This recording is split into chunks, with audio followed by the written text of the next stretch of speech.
Welcome to Diary of an Ex-Ho. I'm Cheri Hardman. I'll be your ex-ho, and today's guest is Marci Warhaft. So, sit back, enjoy the episode, and remember the old saying, always a bridesmaid when you're a hoe. Hi, I'm Marci Warhaft. I live in Toronto, Canada. She, her are my pronouns. I suppose I'm bisexual and I'm single. Okay. Well, it's good to meet you. We've just only talked on Facebook, so Mhm. let's see. So typically, and I think all except for maybe one of my episodes have been comedians, but I got we kind of got referred to each other through a mutual friend. And so do you want to Mhm. give me like a 2 or 3 sentence kind of intro of what you are, who you are and what you do? Who am I? What am I? It's a really good question. Sure. So I'm an author. I'm a published author, and the main thing with that is that I just recently published my book, my memoir, which is called The Good Stripper, a soccer mom's memoir of lies, loss, and lap dances. And that was an extremely liberating, kind of terrifying experience. And that has kind of turned into me hosting my own podcast for a while called How to Ruin Your Own Reputation and helping people deal with getting through some shame and guilt that they're carrying over mistakes that they made when they were just trying to survive, which is what I did. There. Okay. Well, that makes a lot of sense.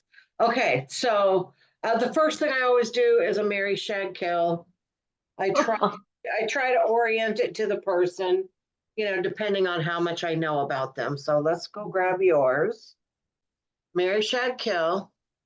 So in your case, I see a lot on your page about dancing. Okay. All right. Yes. So we're gonna have 3 people. You're gonna have to pick which one you want to marry, which one you want to shag, which one you want to kill. These are all actors that used to be dancers. So we have Vin Diesel, All right. Alfonso Ribeiro, and Joseph Gordon-Levitt. Who are you going to marry? Who are you going to shag? Who are you going to kill? All right. Well, none of them are lighting my fire. So let me see. Ooh, I guess. mm, God, I don't want to be married to any of them. That's a long time. Can I have someone else on the side, maybe? Okay. I guess I will. Okay, I'll shag Vin Diesel. I Okay. will. Oh, I don't want to kill. No, I changed my mind. I'm gonna kill Vin Diesel. Because I think he'd be all about himself anyway. So I'll kill him, and I will. I'm gonna. I'm gonna. I'll shag Alfonso because he moves well, and then I'll marry Joseph because he seems fun. Okay. Wow. All right. Bye bye, Vin Diesel. Yeah. Sorry. I would have killed him too. Okay. I don't like bald men typically. So Oh, like Baldwin, but that he just doesn't. okay. All right. So when it comes to sex, would you rather watch or be watched? He watched. I'm sorry. Let me take a minute to think about it. Just more of an exhibitionist, or Yeah, I think so. It's not. Yeah, definitely. I definitely have discovered that I've got some exhibitionist qualities, and yeah, that's definitely my thing. okay. All right. So back when you were a kid, what did your parents or whoever raised you, what did they call private parts? You know what? It wasn't a thing. I think they just probably called them what they are. I don't remember any the JJ or PPs or things like that. I don't. That just wasn't a thing. So I mean, we didn't even talk about it a lot. It didn't come up in conversation. But yeah, we just used the right words for it. Sex wasn't really taboo. It wasn't a big thing, but it wasn't taboo. Right. Um, were your parents good relationship role models? No, no. My parents weren't. Well, my mother was good, but it takes two to have a good relationship, and my father wasn't very good at it. And they split up when I was 10. So no. I was a good example of what not to do. Not although I didn't really follow. So had I I followed it, into a lot of reverse role models people talk about. learn what not to do. Um, Well, how has their relationship affected you and how you do your relationships? You know what? I feel like it should have had a bigger influence. I think every relationship I've had after that one had more of an influence. I think because my mother was so great, I learned a lot of strength, how women should be strong and kind and compassionate from what she had to go through in that relationship. Um, I learned that I learned lessons that I didn't stick to, unfortunately, in my own relationship. So I saw from her I should be more self-sufficient. I should be more independent. And yet when I got married, I kind of threw that out the window. So I saw a lot of what I should do, but ultimately at the time when I did get married, I didn't follow. I, Mm-hmm. I kind of forgot those lessons as we do. I think I had to, it's that whole you see it, but until you live it, that's really how you learn is living it, That's unfortunately, true. sometimes. That's true. Because I know as much as uh, I don't want to say I don't think my dad watches, but I never liked my dad. I didn't think he was a nice person. But a lot of the things that he was, the guys that I ended up dating were a lot like that too. And I was like, God damn it, like I didn't mean to do that, but I just did, Well, it's so funny because I think my first crush was on celebrity crush was on Burt Reynolds, and I was like 8, which was not normal. But to me, my father looked like Burt Reynolds. So I Mm. think there's some therapists would probably have a really interesting time with that. uh, okay, so what is your type? Like typically, do you have a type? You know, if there's one thing I've learned, it's I do not have a type. If I lined up the people I've dated over the last few years, it would be like, what is going on? Because I think I was married for a very long time. I know I was married for a very long time. And then when I came out of it, I didn't even know who I was. So I was like, I am going to meet everyone and I'm going to see what is my type. And so I dated a very wide assortment and selection of people, all heights, all everything, like gender, like everything. And that was the thing is I didn't know what I wanted. So I thought, I mean, if I were to really think about it, I mean, there's certain body types I guess I'm drawn to, but I think it sounds so ridiculous, but I do think there's something about um a sense of humor, and it's such so cliched, but that is kind of my like. So I like a lot of kind of physically it's not what people would think. Maybe I'm not attracted to like the Brad Pitts and that kind of thing. And then for a while I was dating women, so that kind of threw everything off. um so I'm kind of I never know, I honestly don't know what's gonna. I'm surprised sometimes and I'm like, who, what was, why am I feeling what? So So, like, if someone came in the room that really turned your head, what do they probably look like? the thing is, okay, if I had to really pick like one thing, I have been attracted to like not a super tall person, kind of like a stockier build. We're going with guys, stockier build, bald, beard, that kind of thing. Tattoos, I like that.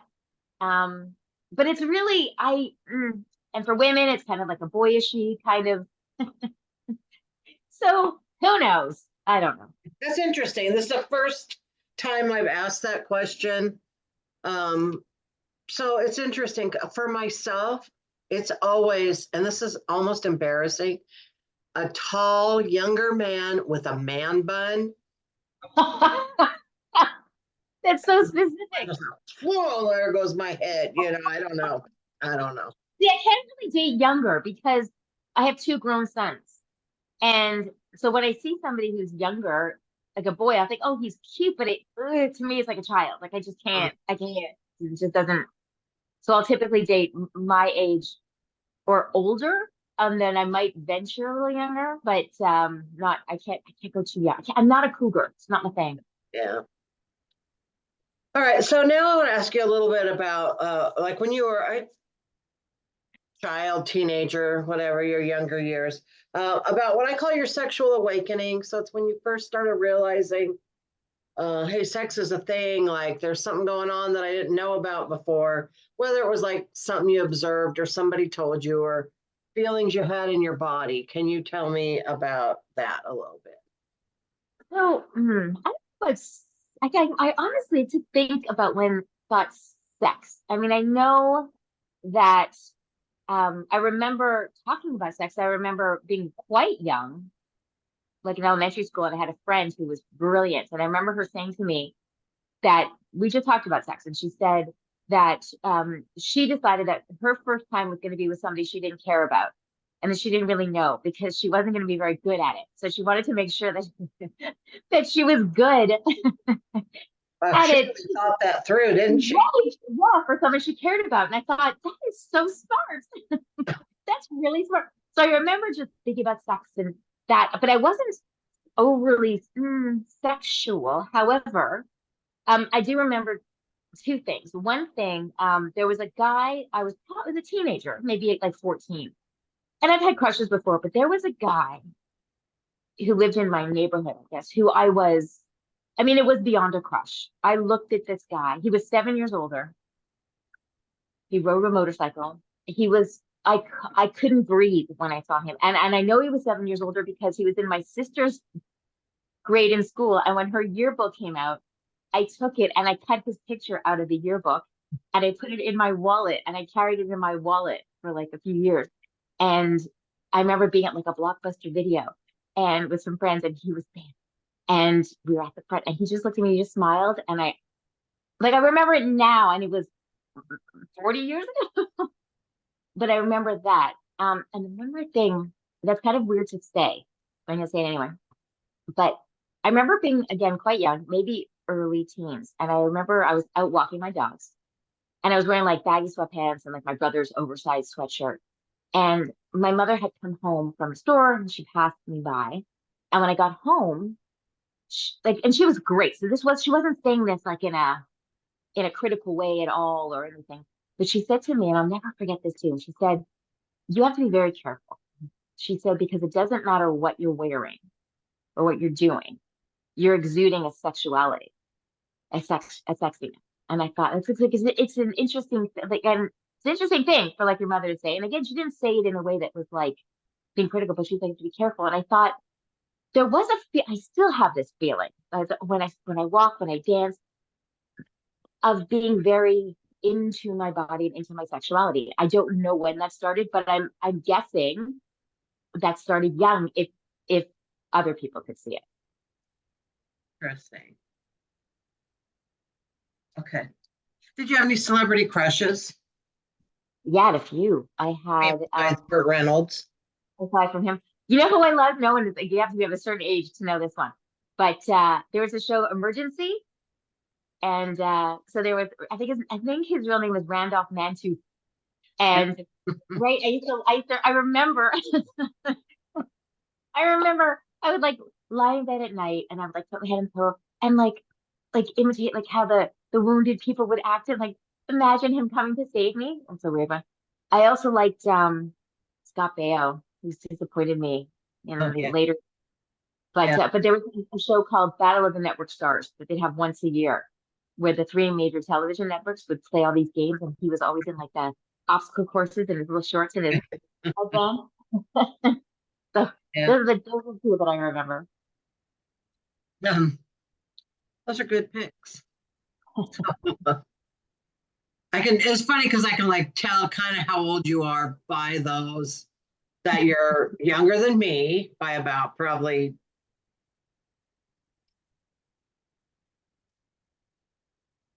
10-ish years. No way. I don't think so. And I want like, well, I'm 63. Oh, okay, close. I'm 54. All right, you're not bad. I didn't think you were 63. Yeah. So, Mhm. all right. Movies. Any movies that had like a love scene, sex scene that always kind of stuck with you and was kind of your jam? You know what? I will tell you. Yeah. And I remember it surprised me because I'm not, it was very mainstream. because porn doesn't do it for me. I find I'll watch if I've watched porn, I always feel like, oh, you're lying. Like it really bothers me because I'm like, there's no way she's reacting that way to that. Like that's not happening. So that always really annoys me. But you know what you know what it was? It was okay, this you've never gotten this answer before, I'm sure. It was a scene between um Ellen DeGeneres and Sharon Stone, and it was one of the If These Walls Could Talk. I think it was If These Walls Could Talk too.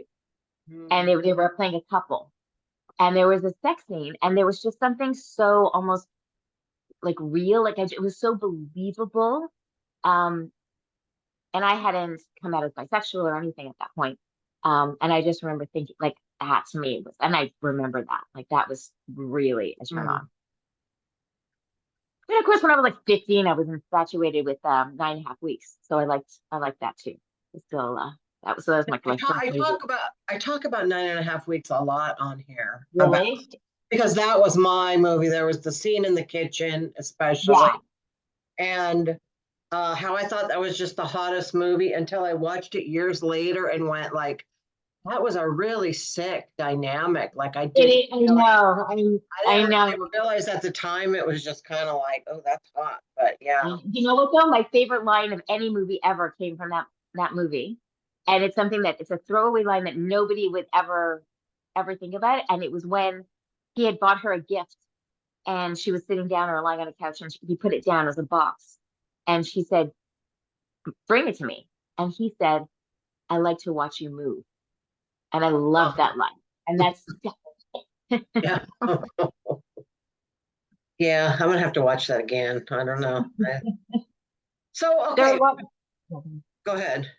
I was gonna say there are a lot of movies now that when you watch it now, you kind of go, "Oof, that was not okay." Well, But especially because back in our time, you could say anything, and there was so much uh, blatant misogyny and abusive kind of stuff going on that that was just how things were. Like, but yeah, what happened? I just watched maybe a couple years ago was the 40th anniversary, I think, of Flashdance.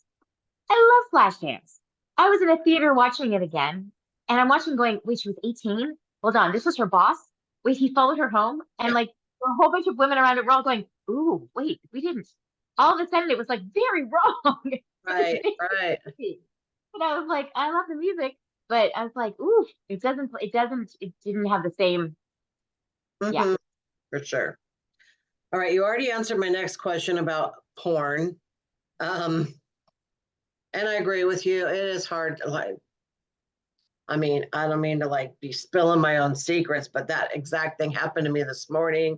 Like I had the house to myself and I was like, oh, I can't even watch this bullshit, you know. Yeah, I that's such start watching it, bullshit. and it's like, no way, you know, like, Right? or like I'm thinking, we don't like it when you do that. When you do it that way, you asshole. Like, Exactly. Exactly. No, okay. So so I didn't mean to go so heated. So what is your definition of amazing sex? Ooh. Okay. Amazing sex. You know what? For me, is if I'm gonna like put together the pieces to make a great sexual experience, it has to be. I want it. Okay, first of all, I want to feel. Look at me. I'm getting so like. Mwah. Okay, I want to feel like they just want to ravage me. Like there's just nothing else they want to do more than just to have me, and I want to feel the same way. Um, I like it has to be, I love the intensity. Like I love just this like almost frightening intensity, but also fun.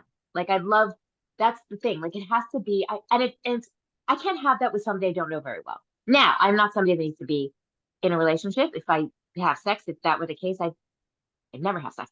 Mhm. Um, but I need to like the person. I need to know the person. You know what I mean? And so there has to be like if you can have this intense, like raw animalistic sex, but then also at times you're like giggling and kind of laughing because that's fun too. That means you're super comfortable. I love that. And I'm also, I guess, considered a switch. So there are times when I want to feel overpowered, but I also like to take control as well. So kind of a little bit of everything from the toolbox kind of thing. All right, let's go over to the wheel of dirty questions. And Oh, all right. first, we gotta get rid of these guys. Bye, guys. Bye.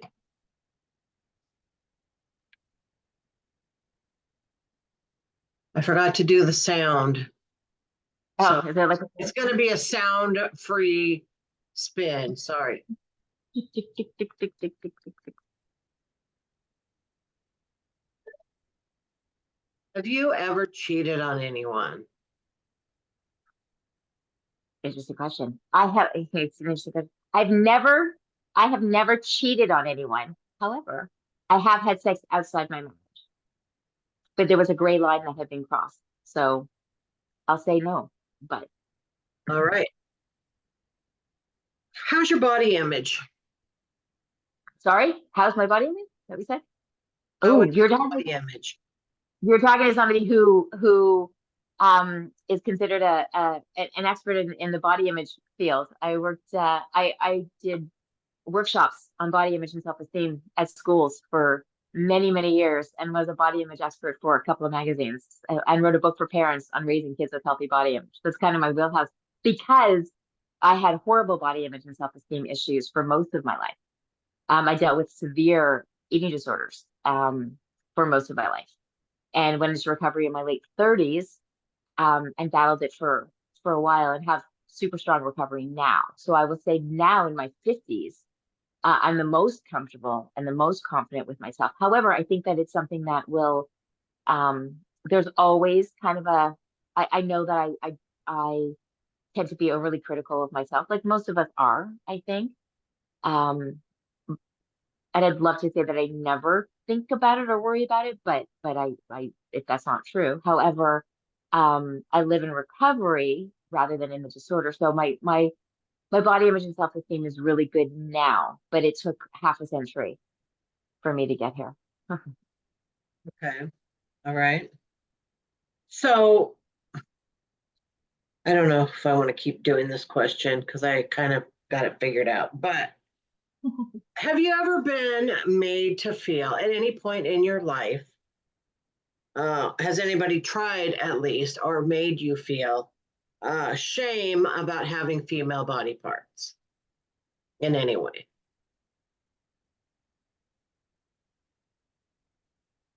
No, I can't say I've experienced that. Okay. Okay. Well, No. good. That's good. What's the best compliment you've ever gotten on your naked body? Huh. What is the best compliment I've ever gotten on me? Um, God. And I stripped for a little bit too. I should remember something. Um, I don't like a specific compliment that I got. Oh Jesus.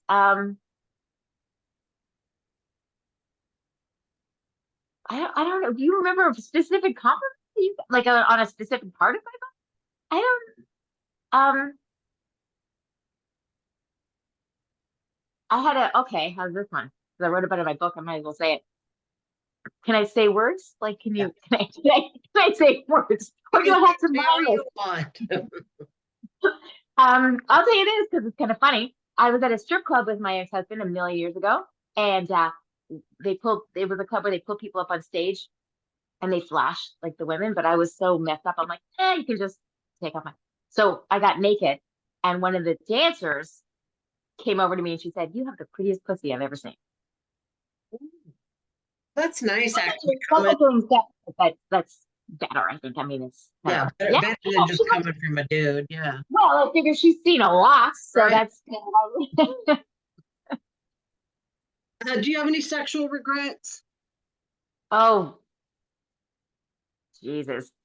Do I have, sure. I mean, you're not supposed to have regrets, but are there some people that I shared myself with that I wish I hadn't? Sure. I mean, not as many as I could if I really let myself, if I really judged myself. But yeah, I think I'm trying to think. Um, yeah, I mean, I think there were times when it's nothing that beats me up, but there were times when I said yes for the wrong reasons. Like I kind of, well, they're expecting it and they'll be disappointed. And I'm here and I wish I hadn't. Like I wish I hadn't.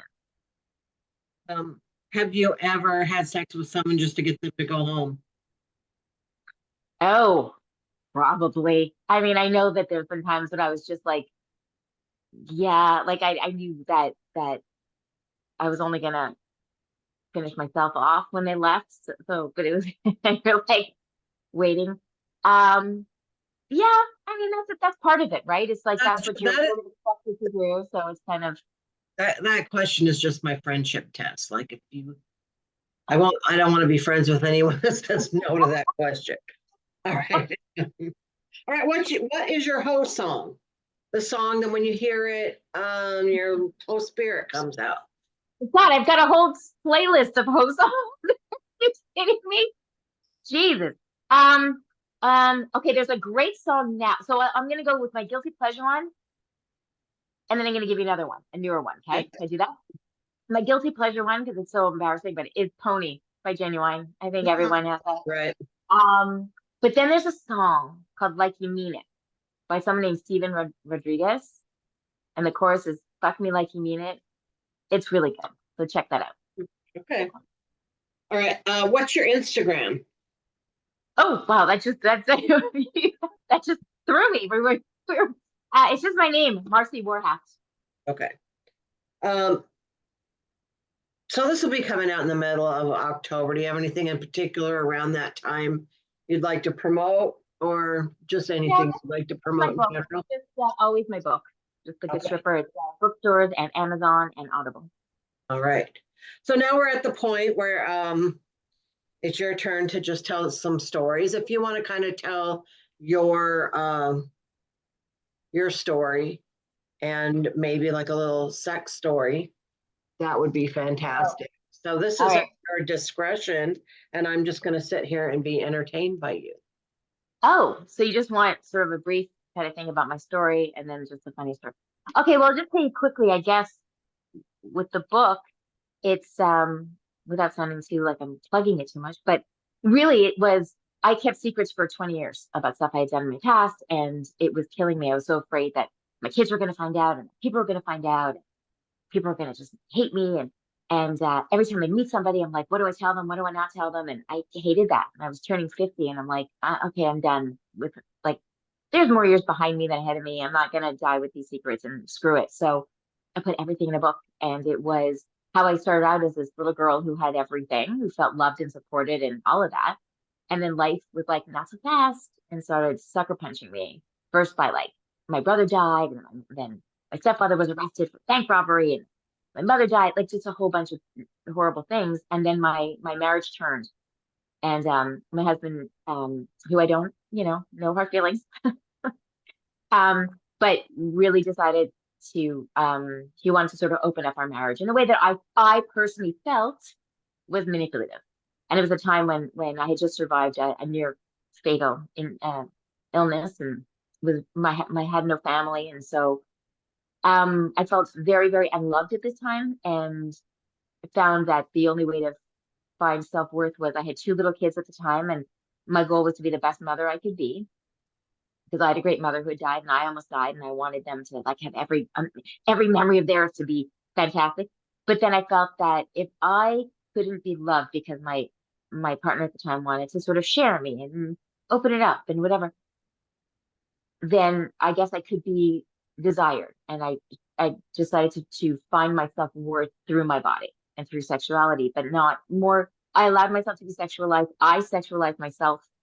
I ended up stripping, which wasn't really the bad thing, but it was, I didn't sleep for days because I was raising my kids, and then I was going to strip, and then going to the gym 24 hours because I had to keep my body up because people were going to see me naked, and then we were swinging, and then I was with a bunch of married men that was the thing that I hated myself for so long. I hated myself. Um, and it was just beating myself up. So we talked about the eating disorder, and I found that I didn't turn to drugs, I didn't turn to alcohol, I turned to food and sex.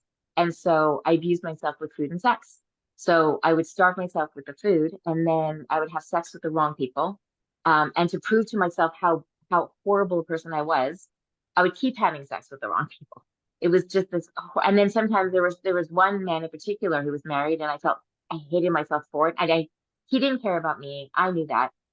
I didn't care about him, but I would have sex with him to punish myself, and then I would binge on food after. So it's just this double whammy while raising, then going to pick up my kids from school and making obstacle courses for them, and treasure hunts, and trying to do everything. Um and I just kind of at one point crashed, because I'll tell you this. This is one little kind of story, I guess. I had It was a long time ago, like 20 years ago. So our family computer was like in the basement, and I would every morning get up early before going to the gym at like 5 in the morning, go down and check my mail. And one day I go down to check my mail, and I see 3 emails from 3 wives.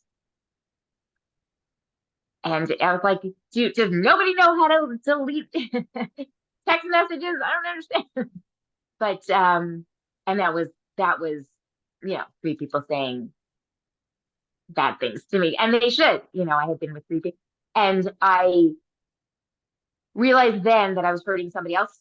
Like I didn't in my head, like it was never my thing. I just thought I was hurting me. Anyway, broke down, told my husband, who did not react in a good way at all, and that just made things worse. And I got myself kind of out of life, but carried so much shame with me that it was a long time before I found my way into who I am now. But basically, it's like, you can be a good girl with all the best things at your disposal, and then life can kind of throw you a bunch of curveballs that you're not ready for, and it can take you places that you never would have expected or been prepared for. Yeah, so that's that. I can give you a funny story now. It's not really funny. It's more embarrassing. Here's an embarrassing story. So after I got divorced, like I said, I just dated a lot of different people. And one of the first people I dated, I don't want to get into trouble, but I don't think I can. I think he's retired, and I'm not gonna say his name, but I dated a police officer, kind of high up in ranking. Um, Not quite the fantasy that I thought there were. It was not quite the anyway. So there's one time he was working in my area, and I was at a party, and he had said, it was summer, and he'd said, you know what, you should come by the station in like a sundress and no panties, right? Like, and we'll like have sex in the police station. Sounds like sounds like a fun fantasy thing, right? And like a cool. That's what I'm thinking. So we're having this like talk back. You mentioned it before, and we're kind of texting back and forth and whatever. So I'm like, all right, like why not, right? So I show up at the police station, sundress, nothing underneath. Yeah, no, he was not. He was mortified. He was not. He was like kind of being all big in texting, and kind of, but he didn't think I'd do it. Hello, I was gonna do it. Like, why wouldn't I do it? So it was so off. It went from being like this, like bound chicken to like a want. But we both were like, he was like, well, I guess, and I'm like, well, I'm here. So we ended up. He found like the one room. He knew the one room in the station that didn't have cameras. So we went. We had like a quickie, but it was really kind of like, we were might as well. And then I kind of, it was so overwhelming, and I felt guilty. So then I walk out, and of course, like we almost got caught. But then he was so paranoid for the longest time that he was going to get caught and get into trouble, that I felt like it went from being this sexy kind of experience to like I felt horrible that I like put his job in jeopardy, that he felt bad. So it was one of those. It's kind of like they say, never meet your heroes. It's like maybe never play out your fantasies, kind of thing. Oh boy. Well, he didn't have a lot of bravado, for. I know that's the thing. I know. That's what I thought I was getting into, but no, wasn't.